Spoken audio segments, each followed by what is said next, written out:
Yo tout le monde, bienvenue sur la chaîne 2. Yo et Max. Alors je vois que t'es en chaleur là. Tu te chaleur. J'ai voulu modifier les couleurs de la cam parce que... Est-ce que ça résume pas l'épisode? Moi je dirais ouais. Moi je dirais... Alors je vais revenir normal parce que sinon on a l'impression que je vais crever. J'avoue. Quel épisode? Quel épisode de malade. Tu m'envoies un message, tu me dis, frère j'ai vu l'épisode, si tu veux on peut l'enregistrer. Ouais. Je dis attends, je l'ai pas vu. Pour expliquer le concept, j'arrive dans une demi-heure. Je lui envoie un message une demi-heure après, je lui ai dit, c'est quoi cette tuerie d'épisode jeté en PLS? C'est... Il n'y a rien acheté dans cet épisode. La réal, l'animation, les seiyuu, l'intensité, le scénar. On était sur un épisode final d'une saison. Bravo. Grosse réussite. Ah ouais. Très bon, grosse on va essayer réussite. de revenir sur les gros points, même si le gros point c'est l'épisode en lui-même. Hein. Ouais, bah c'est le combat. Hein. L'essentiel de l'épisode, c'est le combat donc d'Endeavor contre ce Nomu. Nouveau modèle qui s'appelle comment ce nouveau modèle? Bah, au pire, tu l'affiches en bas. World End, ouais, bon, on vous l'affiche en tout cas le nom de ce Nomu. Un Nomu qui parle du coup. Ouais, donc, un homme qui parle. What? Et je me suis dit pareil, what? Et du coup, et qui est pourvu d'une réflexion. Ouais. Donc c'est plus vraiment un brainless. Hein, ah ouais, à partir du moment où il est capable de réfléchir, le mec. Si t'as du brain, t'es pas brainless. Voilà. Donc peu importe, son nom devrait être adapté, mais quelle résistance, quelle adaptation des deux en fait. Hein. Ouais. Autant c'était une casse-tête pour être poli, qui revient sans cesse, qui cherche cette puissance, qui se régénère à l'infini. Tu te dis, mais ils ont vraiment créé un prototype, pas imbattable, parce que voilà, on connaît l'issue de l'épisode, mais waouh, il faut vraiment avoir un mec qui soit en face d'une résistance absolue pour venir à bout de cet ennemi. Et Endeavor en face... Il m'a fisté Endeavor dans cet épisode. Ça doit faire mal, hein. C'est avec le ça point en fait mal, feu. ça brûle en fait. Tu m'étonnes qu'il était en top tweet au Japon, en France et partout. Endeavor. C'est incroyable ce qu'il a fait dans cet épisode et il a réussi, je pense, dans le cœur de beaucoup de fans, à monter comme ça. Hein. On l'avait dit qu'il devait faire quelque chose de grandiose, d'un sacrifice même, on se disait, pour pouvoir Là, j'ai cru nous qu'il était rallier mort. à sa À la cause. moitié de l'épisode, j'ai cru qu'il était mort. Ouais, je me suis dit pareil. C'est un de ces épisodes parce que t'as des ascenseurs émotionnels de fou hein, dedans.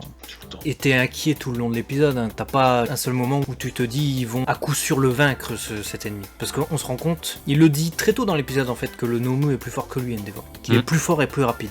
Et tu te dis, toi ton cerveau il est conditionné par ça, parce que tu l'as vu dans l'épisode d'avant, qu'Endeavor c'est le héros number one à la place d'All Might. Donc tu te dis si ce de truc est plus fort que le plus fort des héros, on n'est pas dans la merde. Très mal. On est très mal. Et tout le long de l'épisode, tu te dis ça, tu te dis mais qu'est-ce que ça va être? Ça va être un carnage. Où sont les autres héros? Pourquoi ils ne viennent pas au secours d'Endeavor? Cet épisode est magnifique en plusieurs points parce que il permet de montrer tout le pan du personnage d'Endeavor, c'est-à-dire que grâce à sa famille qui intervient dans l'épisode où t'as les enfants qui viennent visiter donc la mère qui est toujours dans sa chambre internée sous conseil du docteur, etc. On voit le Endeavor du passé, on voit le Endeavor du présent et on voit également le Endeavor du futur avec ce qu'il veut devenir et ce qu'il veut faire dans ce combat. Et on se dit peut-être que son futur finalement il va juste résonner dans la tête des gens, mais lui il en aura peut-être pas parce qu'il va peut-être clamser dans ce combat. Et ça permet de voir l'évolution du personnage et comme ses enfants, moi j'éprouve des sentiments ambivalents envers Endeavor, tu vois. Exactement. Je suis pas totalement... il a beau, tu vois, être magnifique dans cet épisode, tu peux pas... Enfin moi, ça excuse pas tout. Pour mon histoire personnelle, je sais, je peux pas être 100%, être là, faire « Oh Endeavor trop fort, c'est le meilleur », tu vois. Je peux pas. Mais par contre, je suis comme Shoto dans l'épisode, je suis comme ses enfants, tu vois. J'éprouve le même sentiment. Et c'est pour ça que cet épisode est émotionnellement très fort, je trouve. Et en plus de ça, on découvre peut-être avec cet épisode que, tu vois, quand il disait qu'il était pas fan d'All Might dans l'épisode d'avant, Hawks, je pense qu'en fait il est fan d'Endeavor.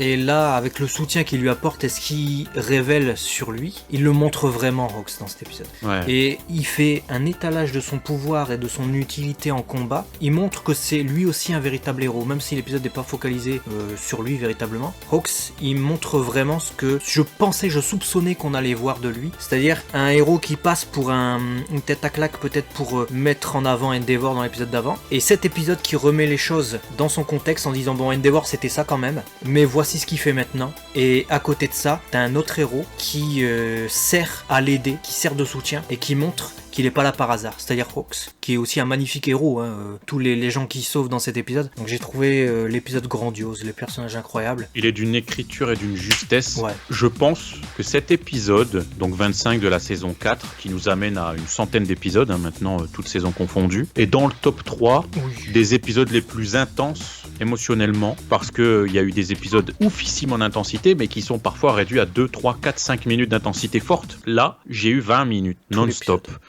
d'intensité émotionnelle à tel point que j'étais comme toi. À un moment donné, t'étais à fond derrière lui, puis après tu te dis non, ça peut pas excuser ce qu'il fait, puis après tu dis mais il va en crever, il est en train de se repentir dans son comportement, donc tu peux pas ne pas le voir, tu peux pas être là en mode bon, ok, il fait quelque chose quoi, donc ça te rallie à sa cause. Et puis t'es dans cet ascenseur émotionnel permanent. Après à un moment donné, tu crois qu'il est mort et tu te dis mais comment on va faire, on est dans la merde. Et en même temps, t'as toute cette remise en question, comme tu le dis si bien, de sa famille, de sa femme, de ses enfants, de Shoto, qui est la même remise en question que ce que nous on peut avoir sans le vécu direct, dans le sens vraiment genre comme si qu'on était un des enfants, mais où on a cette ambivalence, comme tu l'as très bien souligné, de sentiments, et tu te dis mais qu'est-ce qu'on doit penser, qu'est-ce qu'on fait. Et à un moment donné, en fait, t'es tellement dans l'intensité de cet épisode que tu te surprends à dire mais vas-y Endeavor quoi. Nique-le. Comme Shoto qui à un moment donné dit papa vas-y, je te regarde, qui reprend et qui fait écho à ce que Endeavor a dit. Et tu vois, je me suis retrouvé un peu dans la même situation que Shoto à la fin de l'épisode. Tu sais, quand il tombe, lui, parce qu'il a plus d'énergie, émotionnellement, c'était tellement fort que tu lâches, tu vois. Pareil. Et ben, l'ending arrivant, je me suis dit,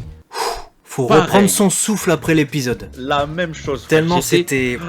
L'épisode, il s'est fini, ma femme était à côté, plusieurs fois dans l'épisode, je faisais... Genre en mode, j'étais sur ma chaise comme ça, mais je sais pas, tu vibres quoi, t'as ton cœur qui est serré, t'as des suées, t'as peur de perdre, t'as envie de gagner, tu sais, il y a tout qui te chamboule. Et l'épisode arrive, tu fais...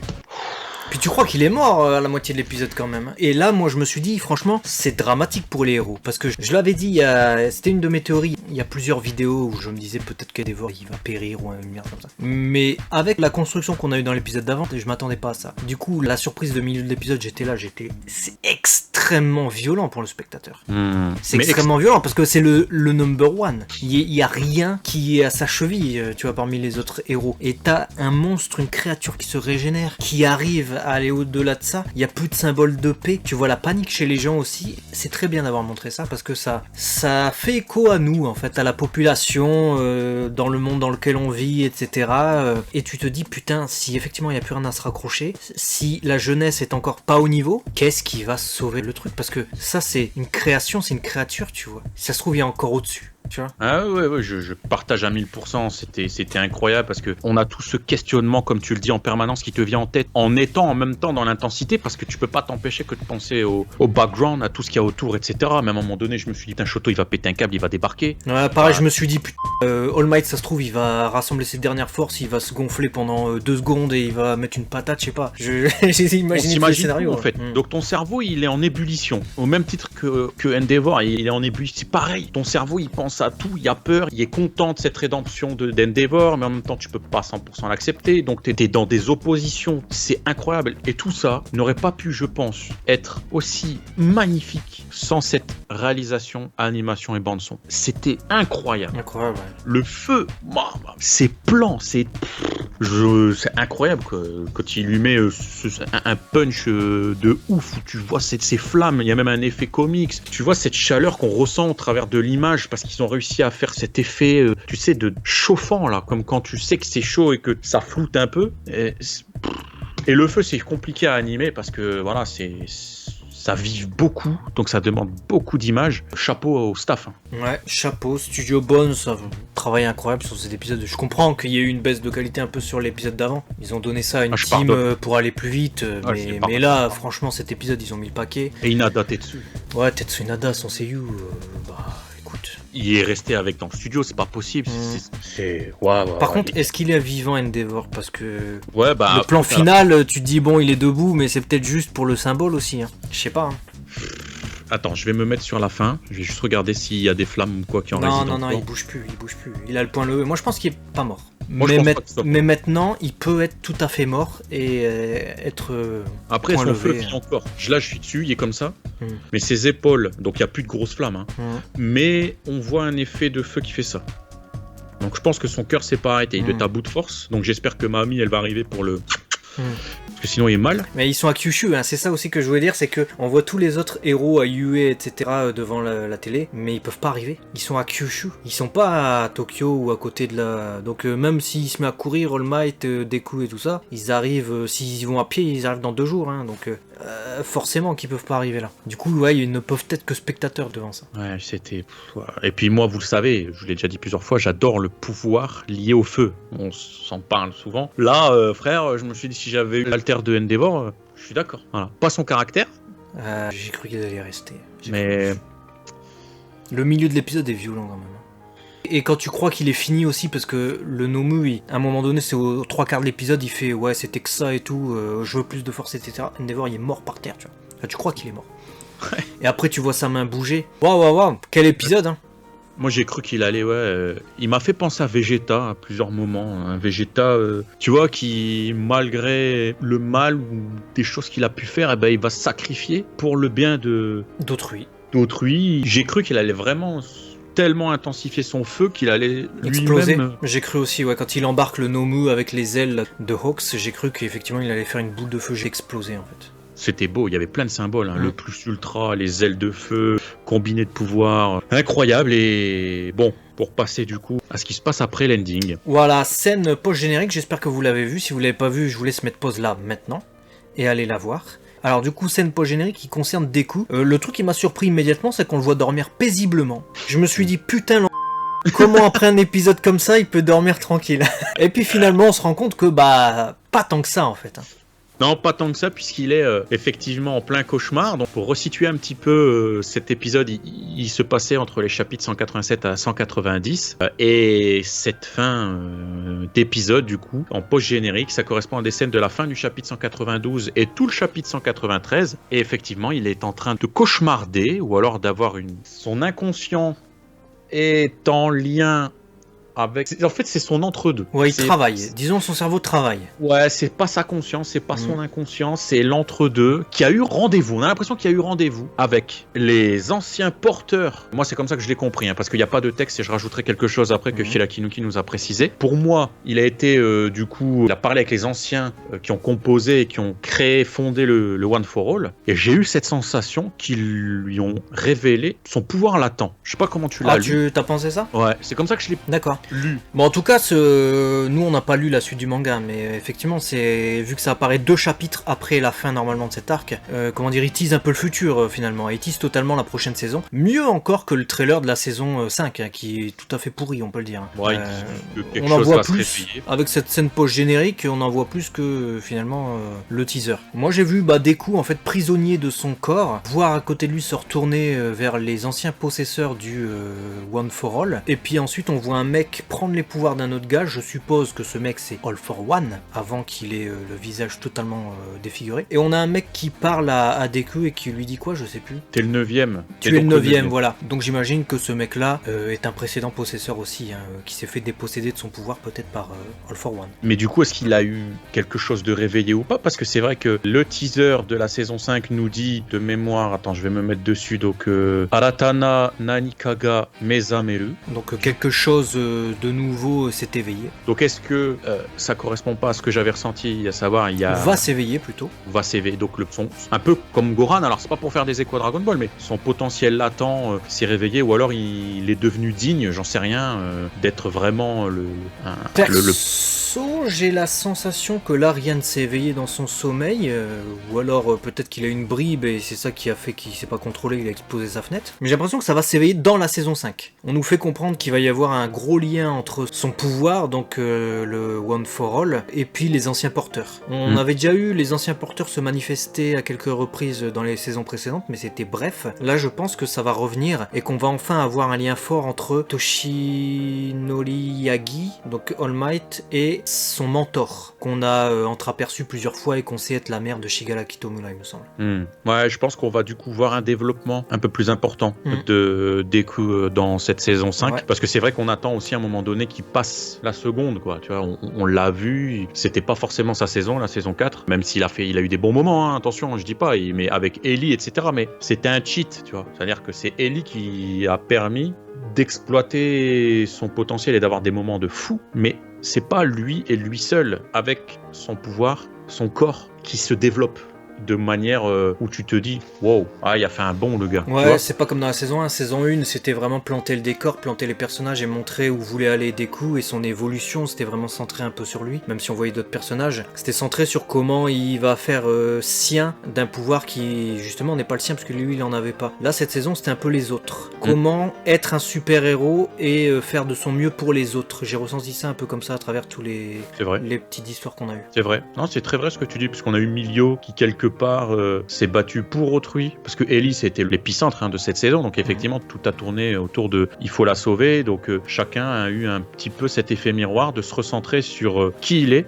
qui il veut devenir, et ne jamais oublier qu'un héros a besoin d'autrui. Même Endeavor nous l'apprend de manière parfaite. Il a beau être numéro 1, et ben il a besoin quand même d'avoir Hawks qui lui donne cette vitesse et qui crée cette victoire magnifique, tu vois. Ouais, et puis en plus, il y a un message sous-jacent de la part de Hawks qui dit toi, contrairement aux autres, t'as pensé que tu pouvais surpasser All Might, même si t'y es jamais parvenu, et c'est comme ça que t'as progressé. Donc, quelque part, avec All Might comme repère, autrui donc, il a pu progresser et devenir ce qu'il est devenu, malgré être passé par des mauvaises étapes. C'est Vegeta, en fait. Il est devenu ce moment-là maintenant, présentement, parce qu'il a justement eu All Might comme objectif dans sa vie. En fait, Goku c'est All Might et Vegeta c'est NDO. C'est ça. C'est exactement ça. Ah ouais, c'est ça, mais tu vois qu'il y a un clin d'œil, tu sens que Horikoshi il a lu Dragon Ball. Voilà, il le dit, hein, il avait déclaré en interview qu'All Might il avait construit le personnage autour du personnage de Goku.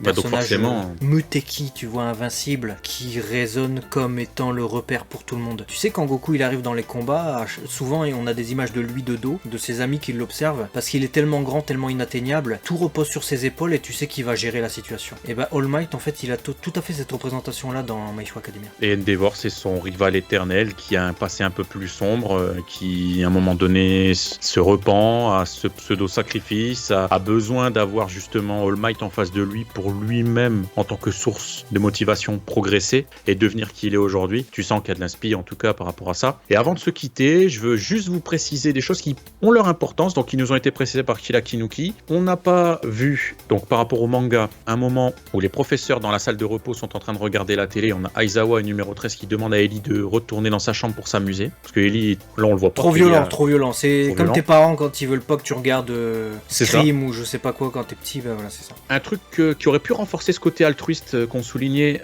Endeavor quand il est en train de tomber après son plus ultra, il y a des héros qui veulent le rattraper parce qu'il tombe de très haut pour ralentir sa chute. Chose qu'on ne voit pas. Et d'ailleurs c'était un passage sans musique. Extrêmement haletant, mais sans musique et sans bruitage. Enfin, sans musique, je sais plus, mais en tout cas, aucun bruitage. On voit les voitures se renverser, tout tombe, mais j'ai préféré cette version.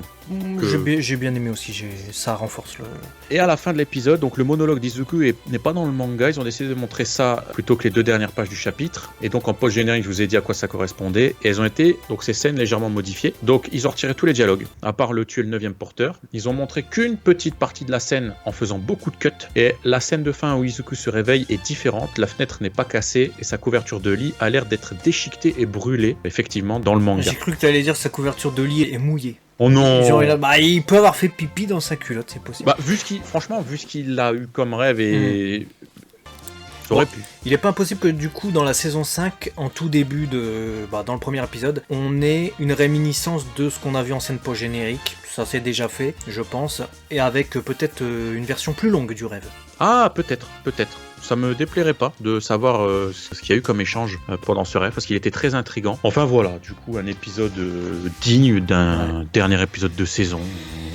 Magnifique, le climax du coup de la saison, et pour le coup c'est pas climax épisode 24 et 25 on retombe, non c'est vraiment jusqu'au bout du bout, hein. Même la scène post-générique est assez ouf. Je vous encourage vivement à mater My Hero Academia, c'est génial, et à attendre avec nous du coup la saison 5 qu'on reviewera, nouveau mot, sur la chaîne bien évidemment. Ça, c'est sûr et certain qu'on sera présent pour cette 5e saison de My Hero Academia. Merci à tous de nous avoir suivis dans la globalité de cette saison 4. J'espère que vous ne suiviez pas que My Hero Academia. Ouais. On a plein d'autres choses sur la chaîne Léo et Max, donc abonnez-vous si ce n'est pas déjà fait et allez voir les autres choses puisque voilà, il y a plein de choses qui vont arriver et c'est bonne idée, voilà. C'est bonne idée, j'aime bien. Abonne-toi, partage, ça fait plaisir et à très vite sur la chaîne de Léo et Max.